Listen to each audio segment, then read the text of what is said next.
Падение ВВП России в 2020 году на фоне In пандемии 2020, COVID-19 Russian составило GDP fell by 2,1%.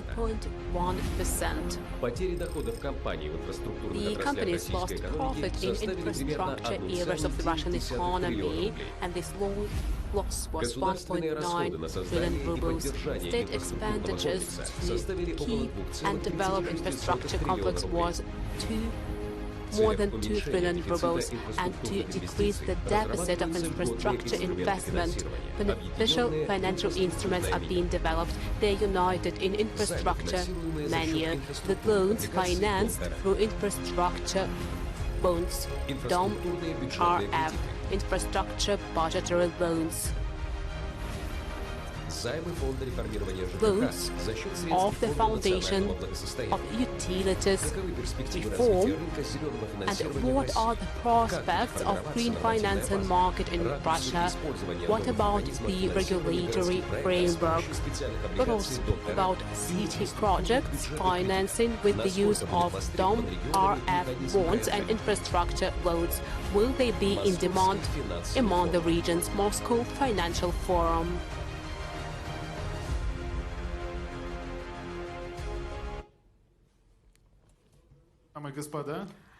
Hello, ladies and gentlemen. Finally, my mic is on.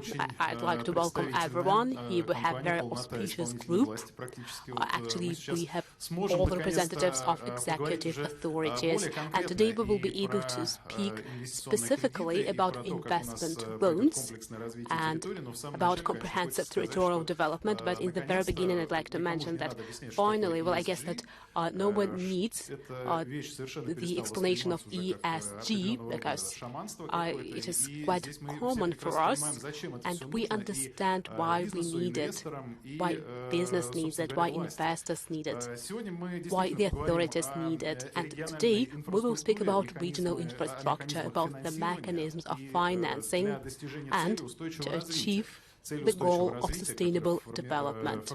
The goals of sustainable development that are formulated by the government into specific steps for each region to achieve the indicators that were planned. Of course, we will speak about green bonds and comprehensive territorial development. We will speak about infrastructure loans, and we'll be very specific. We've seen this video, and in the very beginning, it actually was devoted to the pandemic of COVID-19, and it has shown why we need all of that for the business, for the authorities, and of course, for the people.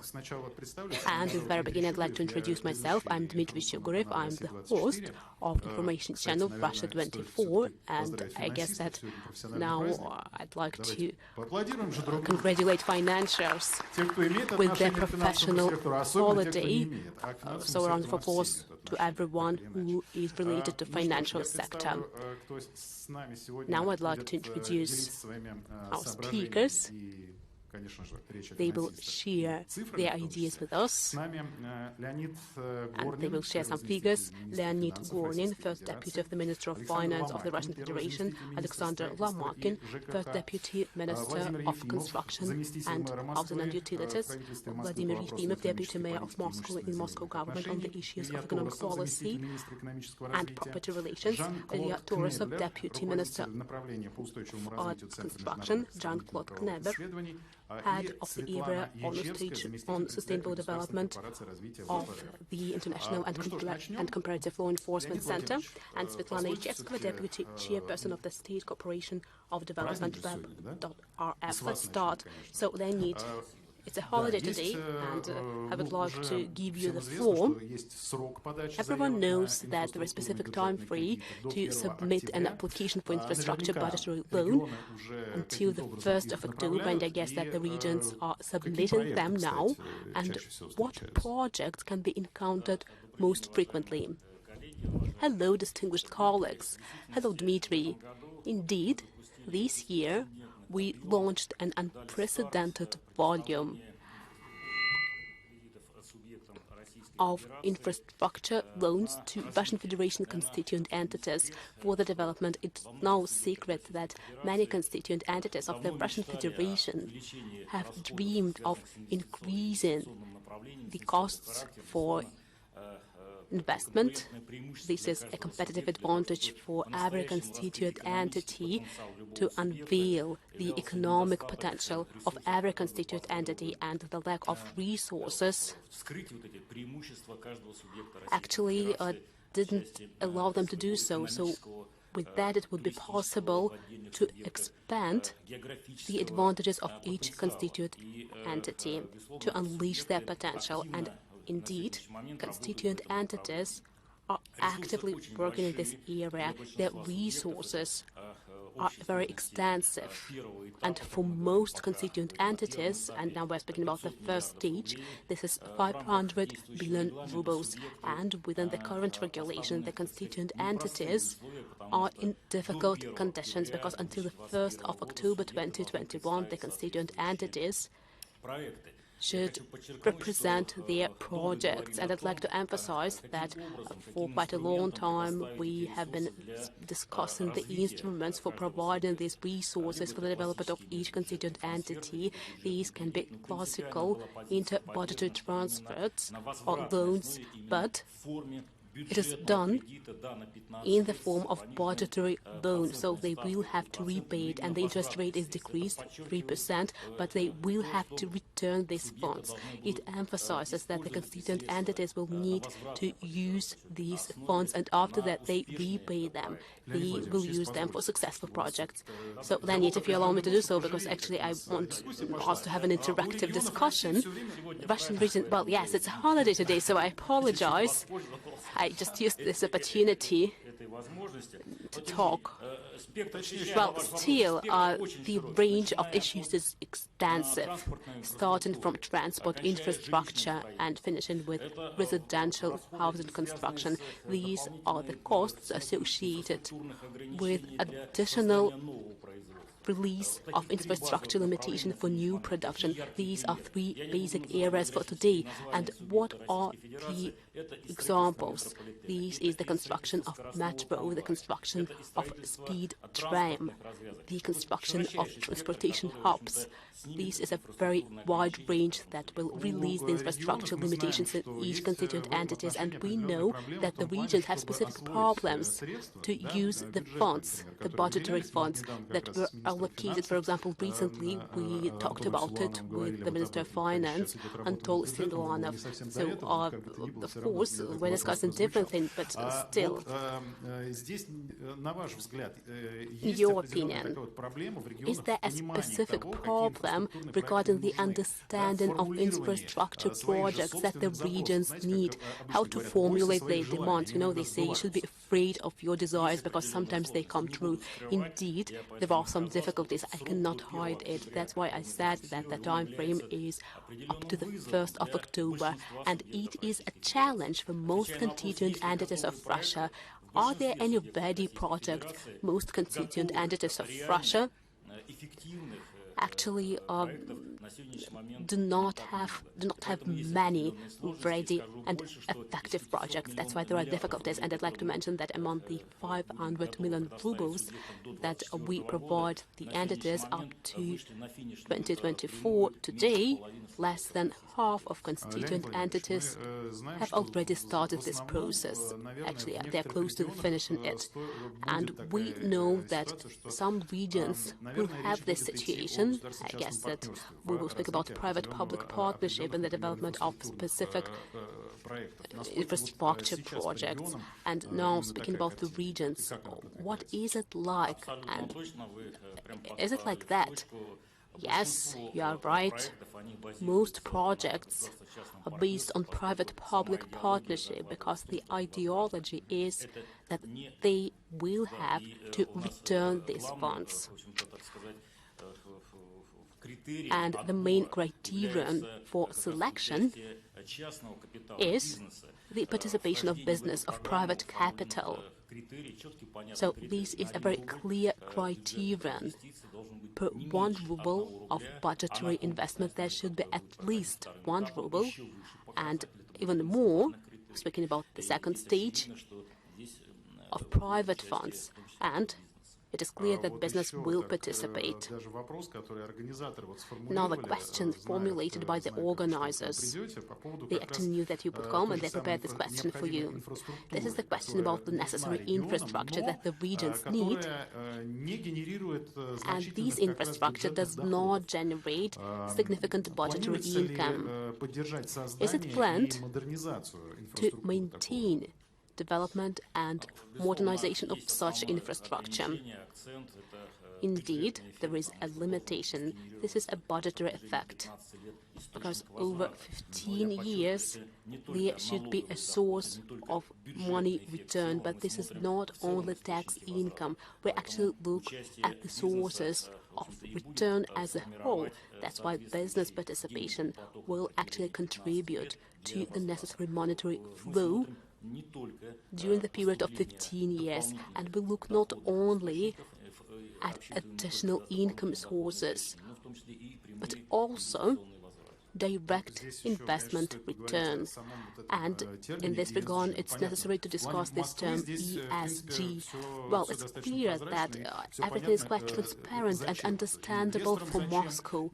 Investors and the government understand why they need it, and people understand it, and the management understands it, that it's necessary to take care of the environment, that there should be some social programs. And this is actually regarded as a whole, but in other regions, is there an understanding of why we need it, why we invest into such projects, why we promote them, when the economic situation may actually show you that you can select something simpler? Indeed, that is true, and together with our colleagues from the Ministry of Economic Development and the Ministry of Construction, we will set the necessary criteria on the second stage of allocation when we have the competition. I'd like to remind you that the first stage is about the guaranteed access, guaranteed limits. Following specific algorithm, it is transparent and clear for every constituent entity, and we will also have competition. And I'd also like to mention that we will set the criteria related to agglomeration approach. At least this is the stance of the Minister of Finance. It states that within the strategy of space development, social and economic development of the Russian Federation, we will be concentrated mostly on the development of agglomeration. So we will try to concentrate our resources and infrastructure loans following this approach. Well, it's quite clear the development of agglomeration already includes the comprehensive territorial development that we're discussing right now. But what if we're not speaking about an agglomeration, but rather about some towns that cannot be referred to as an agglomeration? Yes. Yes, we will do it. So we selected this vector to be applicable to everyone. Yes. Would you like to add something else? I asked you so many questions now. I guess that I spent too much time. No, that's quite okay. Actually, we have enough time for everyone. Alexander Nikolaevich, I guess that now we can move on to construction, to housing and utilities sector. And the organizers said that in the end of 2020, the changes of city development regulation were introduced. And what about such projects in the regions? How did they change? Indeed, in December last year, the federal law was approved. This is the law on comprehensive territorial development. It allows us to resolve many tasks at the same time. This is the task of residential housing construction, including the residential housing that is constructed to eliminate dilapidating houses. And it also includes all the infrastructure, such as schools and hospitals. Housing with transport infrastructure, engineering infrastructure, something that will allow us to develop contemporary and comfortable environment for people. This law on comprehensive territorial development allows us to develop a number of documents for a specific territory at the same time, or even in a more advanced way, compared with the amendments introduced into the general plan or the draft regulation on land use and construction, and regions understand the consequences of this law. Today we can see that almost all regions actually stop the approval procedure of regional enactments. We also see lots of work going on in terms of analyzing the urban potential, and we see that millions of cubic meters of future residential buildings are already included in the program. All right. Talking about the infrastructure manual, let me put it this way. First of all, there is a very common question: who actually develops this manual plan? Is it other regions or the federal center? What do you mean by developing the plan? Well, look, sometimes it is the federal center, federal authorities say, you need this, this, and this, or you need to do this, or the regions approach the federal center and say, actually, we need this. Well, actually, it is a bilateral work. It is a two-way traffic, absolutely. So the regions have certain criteria for selecting certain projects. And today, the Ministry of Construction, Ministry of Economic Development, Ministry of Transportation have an intergovernmental group, and on a daily basis, we are looking at the applications of the regions. The regions submit their applications for constructing schools, kindergartens, and that is aimed at improving the whole urban infrastructures. Of course, regions know better what they need, but very often the projects that they supply in their application are not in line with certain criteria. And here at our working groups, we explain to regional representatives what it's all about. And I can give you an example. Colleagues from regions wanted to spend money on constructing a residential complex for orphans. Good idea, you might think, but if you look at the effect from the project, it was not really efficient, and so we helped our colleagues restructure their application. I'm sure that it will be approved in the very near future, and money will be spent on a very good endeavor. So when it comes to forming an application, you think about digitalization and digital transformation, right? So a few days ago, the Minister of Transportation reported to the President, and he said that we are converting all activities in their digital format, and that will allow us to save billions and billions of rubles. But when it comes to residential development, when it comes to constructing some social facilities, where are we? Well, we understand that digital technologies reach some regions faster while others are lagging behind. Well, absolutely. So far, it is a manual mode, but everything what is related to construction, everything what is related to urban development, designing objects, so on, all these processes are being modernized, and of course we are introducing digital technologies. As of today, we are going to establish the Institute of Spatial Planning, and we understand we need to start from collecting data about regions, about urban areas, agglomerates. So you need to start all activities in a digital format from that point, from the idea, and ending up with commissioning certain object. Of course, every stage will be digitalized, and of course you understand that you cannot do it overnight, but yeah, digitalization is part of the abbreviation we started with.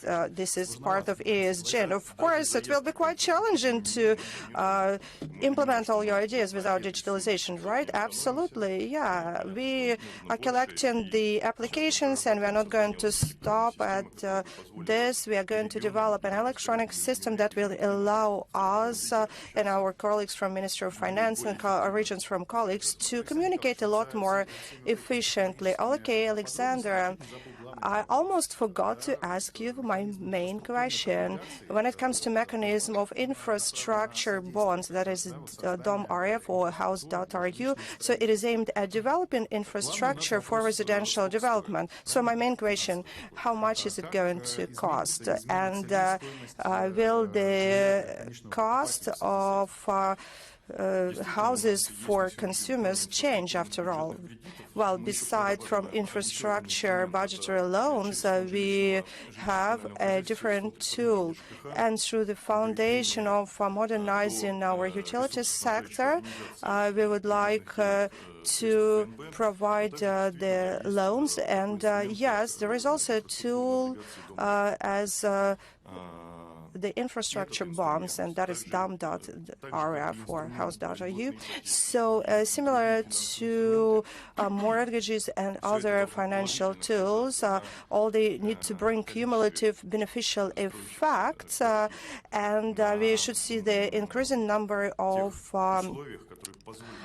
constructed houses, residential complexes, and that will help in the end people in buying property. So there are many tools. Oh yes, there are many tools. And actually, I have heard a number of very interesting lectures in the Russian internet space, and also they say that initially it was quite problematic to choose between the companies that promote all the principles of ESG. And as of today, when you choose projects that are offered by regions, how do you track the conformity with ESG principles? Do you look whether the company is focused on protecting the environment or not? Yes, this is one of the criteria that we take into the account. Maybe it's not the core one, but certainly we keep it in mind. As for kindergartens or constructing kindergartens, this is a routine thing. For instance, when an investor or constructing company enters a certain region, you should ask them. With houses, with residential development is clear. But talking about social infrastructure like hospital, outpatient clinics, kindergartens, do they apply those principles? And also, are there any criteria that allow you to comply with the ESG approach? Today, transportation plan is very important because depending on how you organize the traffic in the territory, you will be able to solve these issues. You need to minimize the routes, you need to minimize the excessive CO2 emissions. It's all very important, of course, and when it comes to comprehensive urban or territorial development, we certainly look at the transportation lines. Okay, Alexander Nikolaevich, thank you very much. Now I give the floor to Vladimir Vladimirovich Yefimov. Talking about the green trends aimed at sustainable development, it's not today just a buzzword, right? Another fashionable trend. We understand that's quite well that is going to stay with us for a long time. If you look at the way Moscow develops, it's very obvious. A few years ago, we even didn't know this fashionable abbreviation ESG, but today we understand what it's all about. And actually, it is also equal to comfortable urban environment. And for Moscow, it's very relevant. And sometimes, yes, we do not mention ESG as an abbreviation, but we certainly imply it. With Moscow, it's all clear. Let's talk about the regions. I would like to hear your advice that you could give to our regions. Where do they need to focus their efforts? And what do they need to do in order to achieve a breakthrough? And so many of of them are still lacking it, right? Talking about the Moscow experience that could be applicable to other regions. By the way, is it applicable? Yes, of course. Something what you started with. Let's talk about the sources of financing. And today they have quite a choice, and that is what something what is provided to them by the federal government. And by the way, the situation is unprecedented. By the way, we are also going to file an application to receive an infrastructure loan.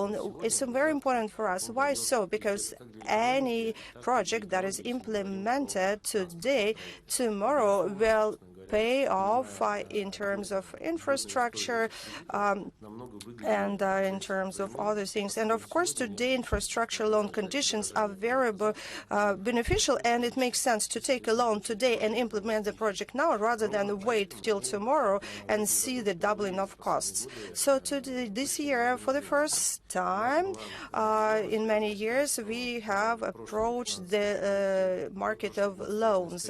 And we can say that last year we had certain COVID constraints, of course, you know that, and that costed lots and lots of money to the municipal budget. We did not receive many earnings in many areas. We also had higher expenditures on counteracting COVID. And so this year we had a choice either to cut down our investment expenditures or approach the loan market. And we decided to choose the second path. Why so? Because it's so important for us to implement the projects we have in mind, because they will provide us with double effect. Also, we have certain obligations for our investors when we committed to developing transportation or social infrastructure. Investors believed us, and they're also planning their projects linked to our infrastructure. And one of the ways to finance projects are so-called green bonds. This is the tool that we started to use it not long ago. We had lots of discussion about it with our colleagues at the Ministry of Finance. So we are fully in line with local and international standards, and we see a great deal of interest on the part of investors. And of course, the projects that we will implement thanks to these bonds, and we are talking about replacing the old transportation vehicles with the new and modern ones. We also will expedite our metro project. That certainly will have a huge impact on the environment. And of course, understanding the high pace of urban development, we need to focus on the environmental protection. Otherwise, we will all die because of fumes. Yes, I understand that the eco-focus is part of the country federal program, and President Putin at St. Petersburg Economic Forum dedicated a huge part of his talk to low-carbon economy and low-carbon industrial development, while you deal with your colleagues from other regions. Honestly speaking, I can say that some regions may have a negative response. They say, why do we need it now when our budget is okay, when we solve our current projects, when we eliminate budget deficit, we will be able to think about ESG. Well, you know, you will not solve that unless you create sources for extra favorable conditions for entrepreneurs to earn money. So if you look at what was going on up to after 2016, we could see a huge increase in earnings happened in 2017, and that is because we started investing heavily in the infrastructure in 2011. So this is a postponed effect, and we can see right now that the increasing budget of our city is explained by the changes in the infrastructure. We also focused on investments, and that certainly paid off. And that's why precisely we have a very good platform, a safety margin that allowed us to go through the past year with minimal cost. Of course, our earnings last year were significantly less, but due to economic diversification in the city, due to our investment programs, our losses were not dramatic. And we understand that investing today in the economy, we lay platform, we lay foundation. And talking about tools, certainly we use green bonds, and it's a great source of investment. And we understand that even expenditures of bond coupons are cheaper for us, or will cost us less compared to the earnings or revenue we will receive. And talking about the green economy, I can tell you that till the end of the year, we are going to issue green bonds for the population, for individuals, and that will allow the Muscovites to participate in our green route program, and will give us a higher return compared to what we so far give return for the consumers compared to what banks can offer them in terms of deposit interest rate. Yes, if you look at ESG sector development, I think it was the UN who has come up with this initiative in 2006, if my memory serves me right, provided the analytics. And at that point, 63 large companies joined the program with a total capitalization of $63 trillion. As of today, the list is far larger. There are hundreds of companies that joined the program, and our overall capitalization is huge. We are talking about gigantic amount of money that stays behind this honorable goal. So, in your opinion, don't we counteract a problem of overall awareness or understanding? Do you think that we all understand that this is a serious plan that we are going to stick to for a long time? And if you want to follow the trend, you have to adhere to the principles and play the rules of the game, even if you don't really feel enthusiastic about them. You know, supply demand is provided by the, or supply is demanded is determined by the demand, and of course our economy is not developing on its own. It is developing the contents of the global economy, and of course we have to be in line with the ESG agenda and have to think out of the box. And today we talked about the comprehensive territorial development. We have a program that is called industrial quarters or industrial areas. So we have a lot of dilapidated industrial areas. We have modernized them, and that allows to create new modern production facilities. So we are not cutting down the production capacity of the city, but we understand that for modern production you don't need such huge areas, because today we have lots of automation of the process, and at the same time we are creating energy efficient, environmentally friendly potential. Of course, it's no secret what technopolis do today and how many we have here in Moscow. I almost wanted to say in Zelenograd. Well, this is today is one of the areas of Moscow. I have visited some of such technopolis. I even came across some friends who work there and who are focusing on developing these small industrial sites that altogether create this municipal industrial potential. Talking about technopolis, one of the platforms of technopolis Moscow is located at Volgograd Avenue. That is the former area, industrial area of Moskvich car, and today there Renault has placed their assembling line, and we can tell you that today 7 times less people work there, but they produce as much or even more. And that's exactly what I aimed at. Moscow witnessed the development of all these processes long ago, before we all started talking about environmental protection, ESG development, etc., etc. And we can say that over the past 10 years, the industry, urban industry, has been developing along with ESG principles. Thank you, Vladimir. Now let's move to the Deputy Minister of Economic Development, Ilya Torosov. Ilya Eduardovich, in your opinion, what measures are taken by the ministry to develop the infrastructure in the regions? Well, could you please sit closer to the mic? Well, first of all, the first crisis in the contemporary Russian reality, then the investment fell less than GDP. GDP fell by 3% and the investment by 1.4%. Why? First of all, this is the growth of budgetary investment by 13% and private initiatives that were quite stable.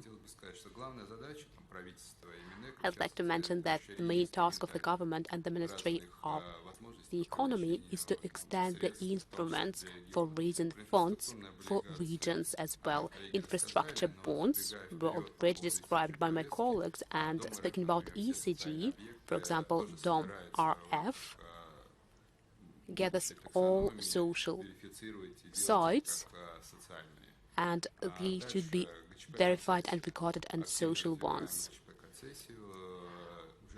We are actively developing the concession of urban planning, and these we actually can see significant growth by 29% compared with the previous year. This is a sustainable growth, and now we see some changes in the draft on this concession. And if the entity initiated this procedure but did not win the competition, they can compensate the costs at the expense of the company that won this competition. It's also possible to submit application in electronic form. There are numerous changes that, in our opinion, will allow us grow by 70% in this market and achieve about 4 trillion rubles. And the factory of project financing includes large infrastructure loans related to infrastructure. In 2019, we had 2 projects for 28 billion. Now we had 1.3 trillion signed agreements, 16 large projects. And this year, some amendments were introduced regarding the opportunities of financing for the syndicated factory, and it will be possible to decrease the share of investor. This project becomes more attractive, and we are actively working with it. This is one of the main inducements for the economy. New instruments, as you rightly mentioned, this is green financing. We already have the list of goals for green financing. We have this list in the government now, and in accordance with this green list, we understand that we are already verifying it. We confirm that green financing, green bonds of Moscow government, and for your understanding, green financing market has doubled. It amounts to 1 trillion globally, and it has grown by 5 times in Russia. And even if we do not consider Moscow government, it has grown twice. This market is really interesting, and we need to develop this infrastructure. I think that it will be one of the best in the world, and on the basis of this regulation, we will be able to launch this market, and we will look at it through the lens of state investment. And the volume of the market is already 114 billion rubles. If we do not take into account Russian railways, ECG, the next letter is S. We're actively developing social taxonomy, we already had two working groups, and there are several problems here. The first one is that actually this taxonomy is absent in the world. There is only a top-level taxonomy, and we want to develop the most detailed taxonomy globally. We have prepared it already. What is a taxonomy? These are the criteria of investment projects: healthcare, entrepreneurship, sport and culture, and we understand that the flagship in this sphere is web, and the first project is the project in Yakutia region. My colleagues will speak about it, and our task is to launch this market and become one of the leaders in this market, because this market is growing fast. It has grown 7 times over the last year, and we understand that although it is only 147 billion and the green market is 1 trillion, but still I think that these markets will become comparable. If we launch the taxonomy in the Russian Federation using DOM.RF project and web project, we will be able to get the similar volume of the market of social investment. So the volume of green investment and social investment will be similar. We need to expand the range of solutions, and the social and green investment make financing cheaper. And we actually will have very long discussions in Moscow government. So they were discussing green investment, whether above the market or below the market. But globally, green and social bonds allow us to make financing cheaper. Well, we ask a question. Actually, it will help us develop our conversation, and I don't really know whom can I ask it. Probably I can ask it of everyone. If you want, you can answer this question, but I also think that I can ask this question of Vladimir Yefimov. But actually, this question can also be asked to the Minister of Economy, the Minister of Finance, the Minister of Construction. In principle, Ilya Eduardovich, you said that we see the decrease of investment activities due to COVID. Now, we've seen this fall in 2020. Now we're experiencing growth, and this year we are already 5.4% above the results of 2019. So, from the standpoint of investment, this is a good result. It was achieved thanks to Moscow government, the Ministry of Finance. And yes, that's clear. And the question is, well, it's a simple logic. There was a critical period when we saw decrease of all indicators. And what investment activities can we expect in this case, speaking about residential housing construction? If we build houses and sell the apartments as fast as possible, actually the money is returned fast. But comprehensive territorial development is more difficult. It means that we need to build socially significant infrastructure. We need to think about the environment. It means that you invest more money, and this money will be repaid much later, and you cannot actually plan your income in the short run. And in this regard, have you seen any fear of investors? Because we experienced a crisis period. Well, Dmitry, we are not speaking about feelings, we are speaking about figures. And Vladimir Vladimirovich said that he has seen the growth of investment, and we can also see it. And we can see more agreements concluded. So many things have been actively developed, various investment mechanisms.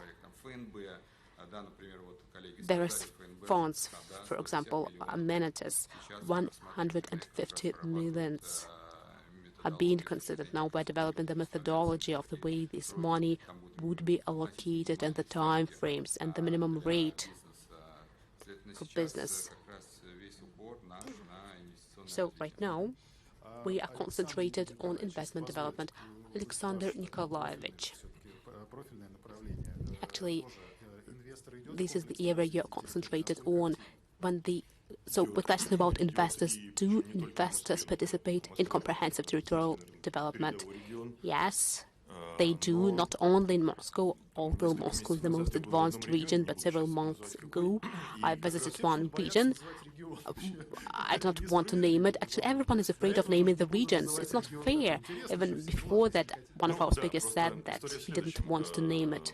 Well, okay.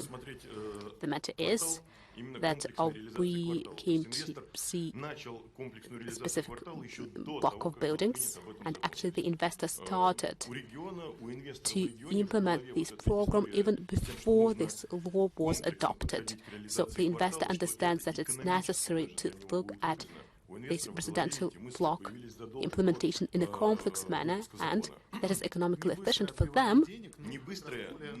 Was quite clear to that investor. Well, yes, the money cannot be repaid fast in that case, but it was profitable in the long run, and the investor does not only construct the project, but they are also responsible for subsequent usage, and they develop a specific system that allows them using this infrastructure. And actually we've seen as a woman came up to the house, she put her phone to open the door. And this is the software that the investor developed. It is used for exchanging information between various services and residents. It means that investors are interested in comprehensive territorial development. Vladimir, speaking about Moscow, I know that many projects are private-public partnership, and are investors interested in this kind of partnership when we speak about comprehensive territorial development? Speaking about comprehensive territorial development, the investors are very active. 1 week ago, we saw an auction on the sale of right to conclude an agreement for comprehensive territorial development in Moscow district, and the start price was 37 million, but it grew up to 3 billion rubles. There were 13 largest developers that participated in this auction. They were not only from Moscow, but from other Russian regions as well. And we need to understand that this is not the cost of land plot. This is the cost of the right to implement this project. And it means that in future it would be necessary to buy this site and pay to the city. It means that these sites have huge investment potential. This program is very promising and people are interested in it. And there is also a program that is devoted to labor in Moscow. We understand that building houses is easy. You build it today, you receive the money tomorrow, and that's it. This is a simple model. It is not perfect. Of course, we know that there are some failures when developers cannot build this model, and after that the government has to help the people that pay them for the apartments, but still this business is much simpler compared with the management of commercial real estate, including the industrial one. And we launched a project. On the one hand, we increased the fee for the use of land, so the fee for building residential housing is higher, and the investor does not have to pay it if they also build additional commercial premises. And this has a synergetic effect, because on the one hand it's possible to build a residential house, and on the other hand it's possible to get the benefit from the city. And you've mentioned the people that were cheated by the developers, but the question is, these are more complicated projects, and if we experience such crisis situations when this simple financial scheme is used, so you build it, you sell it, that's it. But in this case, is it possible that someone does not fulfill the commitments they had undertaken, or they probably are not able to do so due to their financial constraints? Well, there are the mechanisms of provision, and the projects are implemented in a stepwise manner. And speaking about residential construction, we have escrow account mechanism that protects future residents from the failure of this developer. Actually, it was adopted at the level of federal government, and it is quite efficient. And speaking about Moscow, is it actually in line with international standards, including ESG standards? Let's ask Jean-Claude Knepler. So, can you actually help us understand? Well, let's start from Moscow. Actually, this is a role model region in the Russian Federation. According to your opinion, what about Moscow? Does it cope to do it? I think Moscow is not only a role model in Russia, but Moscow can be a role model even internationally, because what I see as a simple resident of this city is quite impressive in terms of investment, not only in infrastructure, in transport and housing infrastructure, in social infrastructure like school or leisure areas like parks. Moscow is one of the greenest capitals in the world.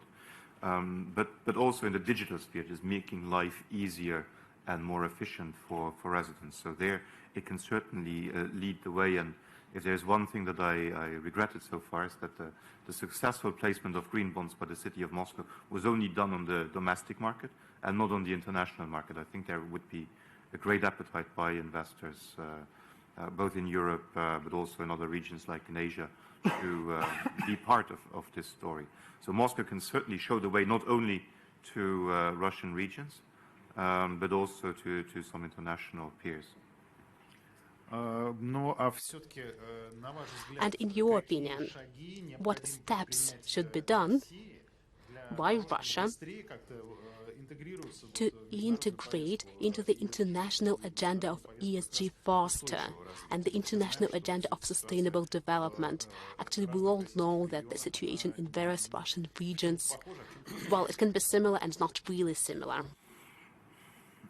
If you look, I come from a small country. My home country, Luxembourg. My home country, Luxembourg, has the same surface as only the city of Moscow, with only 600,000 people. So our position in the international environment is very different, because everywhere where you drive for half an hour, you are abroad. In Russia, it's very different, because you can fly 10 hours and still be in Russia. In order to integrate more, the first thing I think that you have to do is to develop and clean a house in your own framework. And I think the authorities have done that very well, to look inward and to decide what do we need to do within Russia in order to be prepared. On the government side, but also on the corporate side, because both need to talk together, especially in the regions where very often the infrastructure is being built and developed by corporate interests in order to, for example, access deposits of metals and other mineable commodities. And from this domestic platform, then reach out to the international dimension. And there, I think a good work has been done in order to better understand and implement the United Nations Sustainable Development Goals. This has been very prominent in a lot of platform discussions. On the corporate side, there are also more and more institutions signing up to the UN's principles of responsible investment. I think another one will come by the end of the month. And then it becomes a bit more complicated because of the overall situation. There needs to be more dialogue. And I was very positively, I don't want to say surprised, but I had a good feeling when I saw that over the weekend in Vladivostok, orders were given by the government to increase the dialogue with the European Union, for example, on how to cope with the actions one side or another in order to fight climate change. If we're talking, for example, about the carbon border adjustment mechanism, which is a big problem, potential problem for Russian exporters, it's something that's there. It's not going to go away. One has to adapt with it and work together in order to find tools, among them green finance, sustainable finance, sustainability-linked finance, transition finance, in order to make this happen for the common goal of humanity, that is preserving our environment.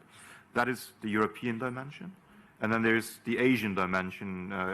Russia is the bridge on this Eurasian continent between the economies of the European Union and China or emerging Asia. And there we need also to have more dialogue, because the two are talking together and aligning their principles. And the one in between should not stay out of this dialogue, because otherwise things happen without them, and it just makes investment into Russian capital markets for investors looking for green or sustainable projects more and more difficult. Вот здесь есть еще такой исторический аспект. And there is also a historical aspect here. I'd like to explain you what I mean.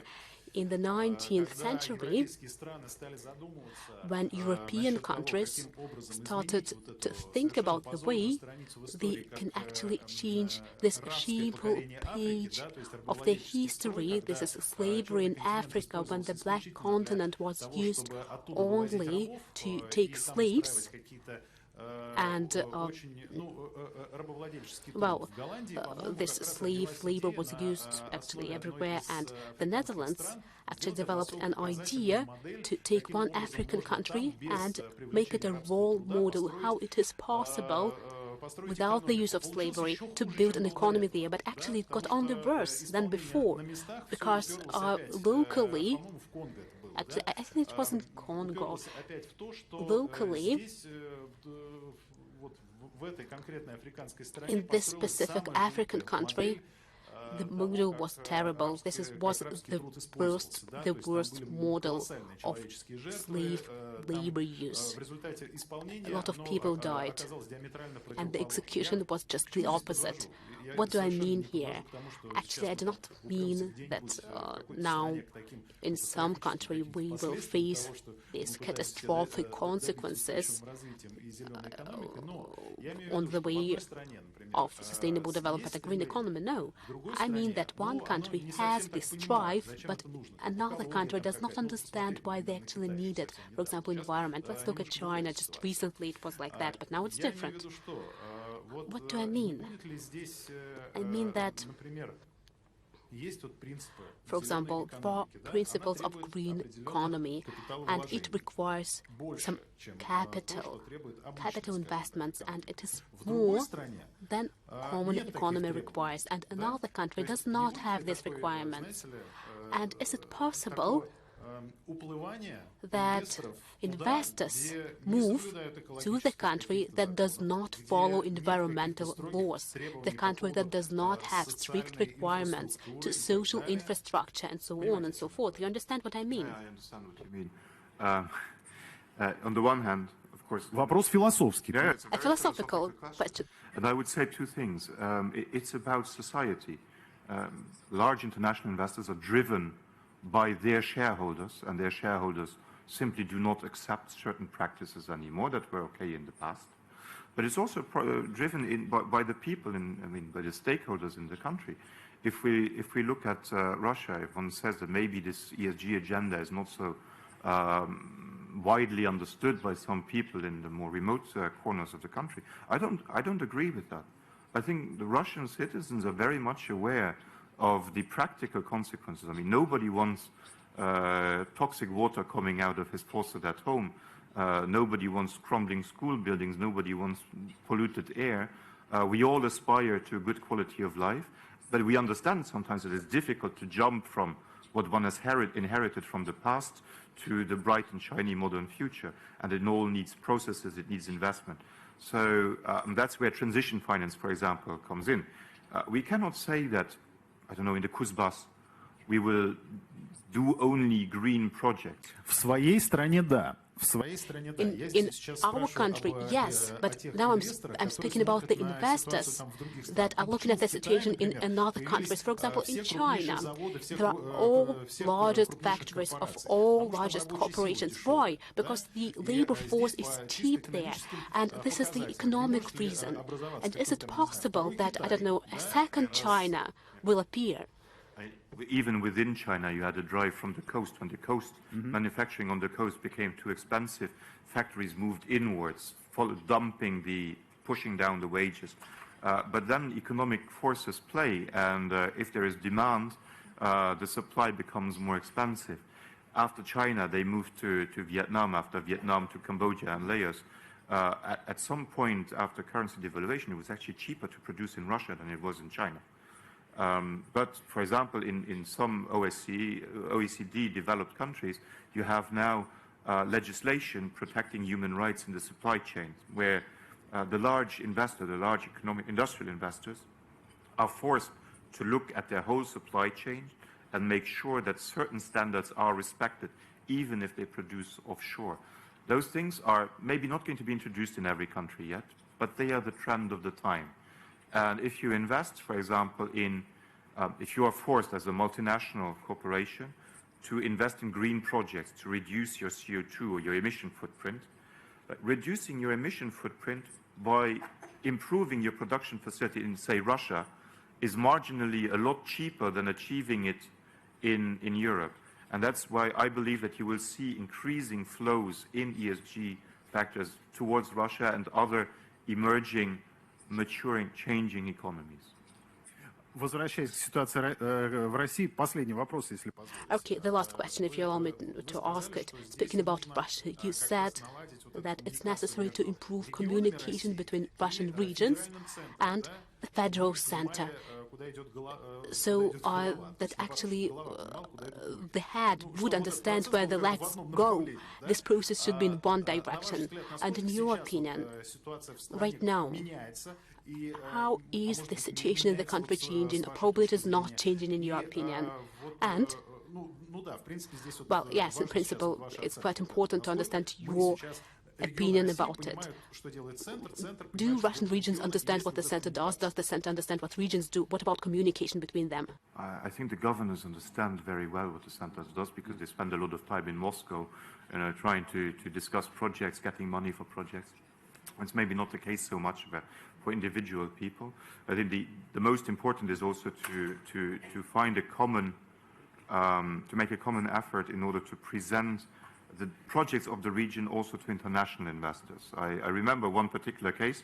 I was in a hotel in Hangzhou in China, and I ran into a delegation from East Flanders, which is a region on the coast of Belgium. And we got talking, and I asked them, what do you do here as Oost-Vlaanderen? Nobody in China has ever heard of you. Why don't you come and you brand yourself as Russia? And I think that is the same thing. If you go as one Russian region, the geographical skills of most Western investors are not that developed. It is important for the center to help the regions make this step, those who are prepared of it, and maybe bundle them to take this step onto the larger stage of international capital markets. And there the Russian banks, the larger Russian banks, can also help. Well, of course, each of us wants the same. We want to live in a country with pure air, where, as you said, it's possible to drink the tap water, in order not to face the situation that China faced when it was not possible to breathe there, and they started to think about the environment. Actually, not everyone has suffocated yet. Jean-Claude, thanks a lot. It was a very interesting discussion, and we talked about history as well.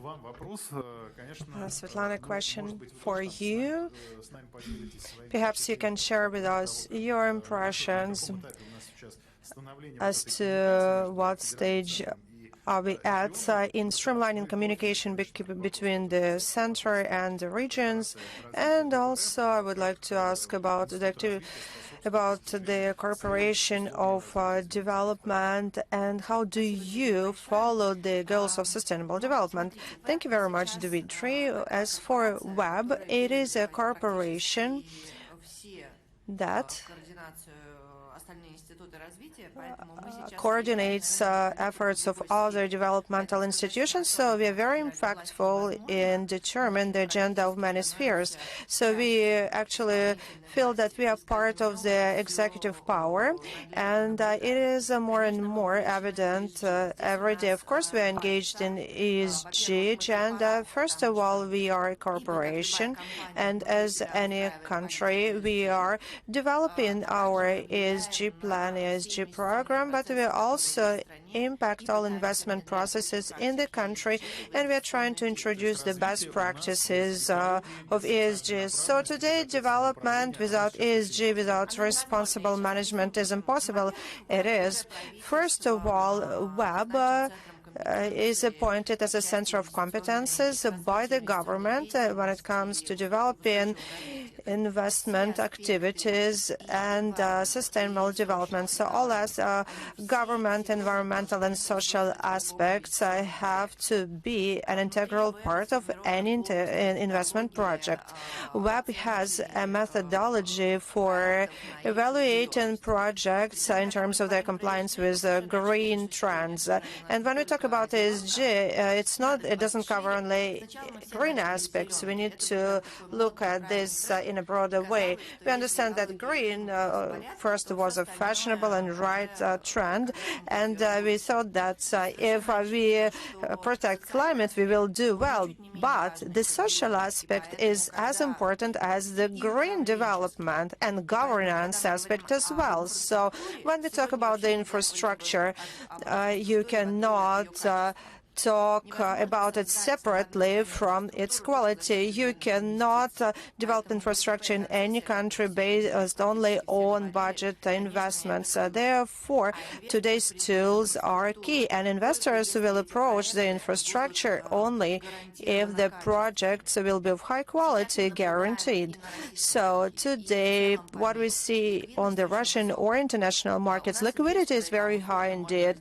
And today, you can divide investors into two groups: those who are heavily involved in infrastructural projects and also the institutional investors who are our target group, and that's our focus group. And of course, the bulk of capital is held by the institutional investors. Our objective is to transfer their attention from conservative tools to the infrastructure ones, but they will look at infrastructure as an appealing tool only if infrastructure is in line with all economic, financial and environmental standards. We can evaluate today any project in terms of economic and financial effect and investment risks, of course. Then, looking at environment and climate, we need to understand that the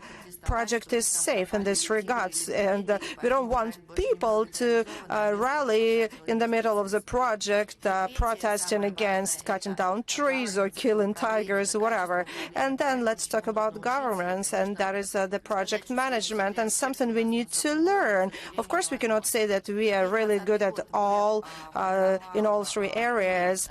In 2020, WEB prepared methodology for evaluating the quality of all infrastructure project. We based this methodology on all best practices.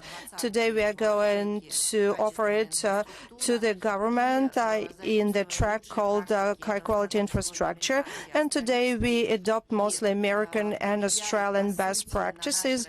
And as we convert them to our Russian realities, we were able to establish a methodology. Today we are already testing it, and we see that it's really applicable for the Russian market, for the Russian realities.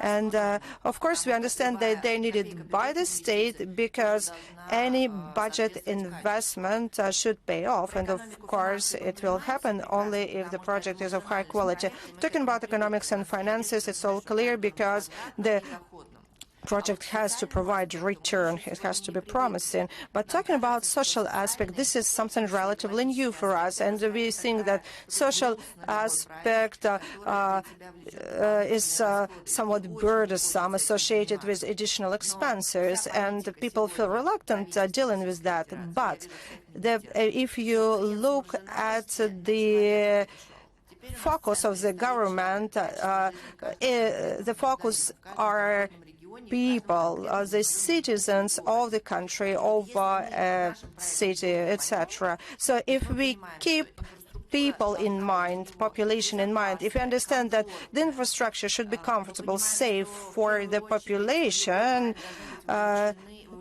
it will be good. We understand that any project should engage local communities, and of course, infrastructure should be available for all social groups, including the ones with certain disabilities, be it mental or physical. And if this social aspect is kept in mind, then we are good. Talking about environment, I have already discussed that. It is certainly very important. Now let me add about another tool that WEB launched, developed rather together with the Ministry of Finance, and we are already using it today. And namely, I'm talking about social impact bonds, and these are the impactful projects that help the government in all social spheres where the government finances projects from, but we see already the investments on the part of private investors. What do we achieve by that? The state is not always good in terms of providing high quality and social sphere projects, and investors sometimes know better how to organize these services, how to improve their quality. In that case, the government is ready to buy a ready-to-go social effect. So, the state, at the initial stage, does not pay. The investor uses its money, running the risk. They agree upon the social effect that has to be reached. And if the investor, based on his funds, will achieve the effect, the government will buy it. Oh, that's fantastic. Does anyone work along these lines? The whole world works along this line. I understand about the global community. I'm talking about Russia. WEB does it.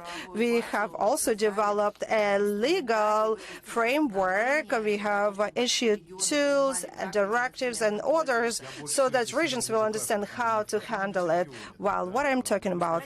Let's talk about a certain region. I can talk about a certain specific project, sure. The first pilot project was launched in Yakutia, and it had to do with school education. First of all, we are not meddling with school standards that the state uses, but we understand very well that through technological approaches, through IT, through online education, through better interaction with school teachers and school students, we can introduce better educational standards and we can dramatically improve results. So we decided the following. We took 5,000 school children from Yakutia.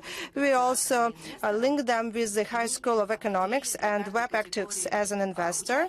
And for every category of students, we have defined criteria and the improvement standards. We did not include the D students. Well, you could convert D student into C students. Einstein was a D student. Well, okay. We looked at A students, B students, and maybe C students, and wrote down KPIs for improving their academic progress. We also looked what we could do for teachers to alleviate their workload. We converted some of the activities in the electronic services. By the way, it is not a capital-intensive project. It may cost 56 and maximum 100 million rubles. Why? Because they are aimed at a test group. And we test the project, see what works, what does not work. We identify the best methodology, and then this methodology can be extrapolated across the region, and then they don't need an investor. They can do it in a routine way based on their educational plan. So what do we see in Yakutia? We decided that improvement level should be 15%, but actually we see an increase of 30%, quite a difference.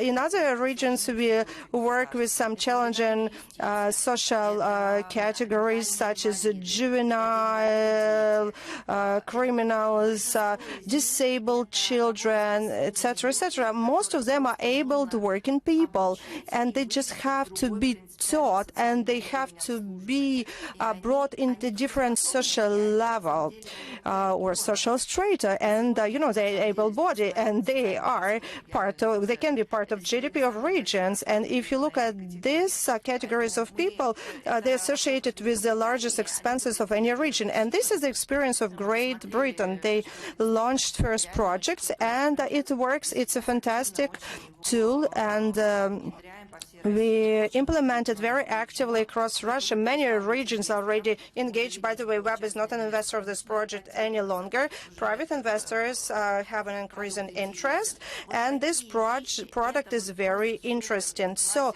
that works in a really beautiful way. And this is the classical approach of ESG. Instead of, being bogged down in old practices, you move forward, right? So yes, ESG does not come out of the blue. Of course not. And yes, we do need to be innovative. We need to come up with some different approaches. And an old team that used to develop things in an old way, all of a sudden come up with a new innovative green, socially responsible plan. No, they won't do it. You have either to retrain them, you have to introduce new tools, and of course all stakeholders have to be actively engaged.